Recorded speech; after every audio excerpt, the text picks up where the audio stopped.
Have you ever wondered why someone might contemplate taking their own life? It's a question many of us might find difficult to answer. It's a subject that's complex and often deeply personal. As we explore the topic of suicide, it's crucial to understand that it is seldom the result of a single cause or event. Instead, it's often the culmination of a multitude of factors, intertwining and converging in ways that can sometimes seem insurmountable to the individual experiencing them. One of the key elements in this intricate equation is psychological factors. Mental health conditions such as depression, bipolar disorder, and schizophrenia, among others, can significantly increase the risk of suicide. However, it's important to note that not everyone with a mental health condition will contemplate suicide. And not everyone who contemplates suicide has a diagnosed mental health condition.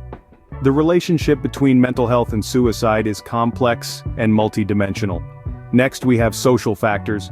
These can encompass a wide range of circumstances, from experiences of discrimination and bullying to feelings of isolation and loneliness.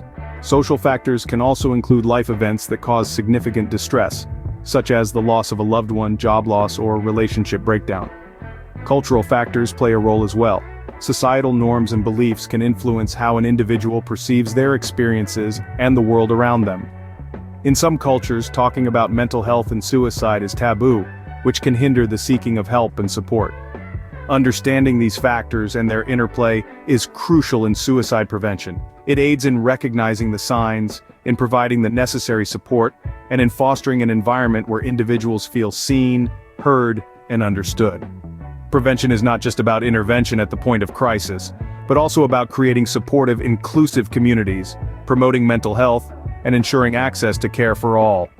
Suicide is a complex issue, but understanding its underlying causes is the first step in prevention. As we delve deeper into this topic, remember that compassion, empathy, and understanding can make all the difference. To truly grasp the gravity of suicide, consider these startling statistics. Around the globe, nearly 800,000 lives are lost to suicide each year. That's one person every 40 seconds. Just let that sink in for a moment.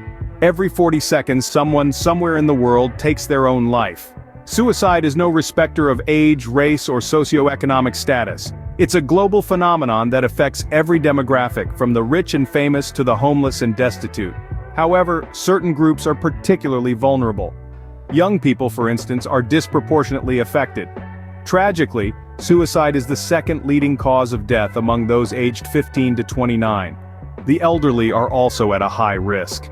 In many places, individuals over 70 are more likely to die by suicide than any other age group. This is often because of loneliness, the loss of a partner, or a decline in physical health that can lead to feelings of hopelessness. But it's not just about age. Gender plays a role too. Men are almost twice as likely to die by suicide than women, yet women attempt suicide more often. This discrepancy is due to the methods used, with men often opting for more lethal means. Geography is another factor. In high-income countries, 3 times as many men die by suicide as women. In low- and middle-income countries, the gender gap is much smaller. These statistics are more than just numbers. They represent real people, mothers, fathers, siblings, friends, colleagues, who are struggling with pain so deep that they see no other way out. And here's the heartbreaking reality.